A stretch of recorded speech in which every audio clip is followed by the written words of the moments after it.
শহীদ ওসমান হাদির জানাজা অনুষ্ঠিত হয়েছে মানিক মিয়া অ্যাভিনিউ তথা সংসদ ভবন থেকে সামনের পিছনে যত রাস্তা আছে সবগুলো রাস্তায় পুরো মানুষজন ভরে গেছে। দেখতে পাচ্ছেন শত হাজার নয় লক্ষ লক্ষ মানুষ ওসমান হাদির জানাজায় অংশগ্রহণ করছে। সবাই হাদির আত্মার মাগফিরাত কামনা করে দোয়া চেয়েছেন। আমরা হাদির আত্মার মাগফিরাত কামনা করি, আল্লাহ যেন হাদিকে জান্নাতের সর্বোচ্চ আসন দান করেন এবং এই শহীদি মর্যাদা দান করেন। যত দূর দেখাবো শুধু দর্শক, শুধু মানুষ আর মানুষ, মানুষের ঢল।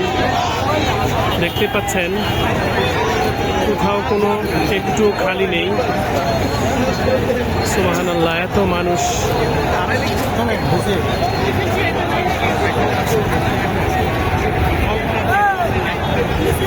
হাদিরা মরে না, হাদিরা অমর।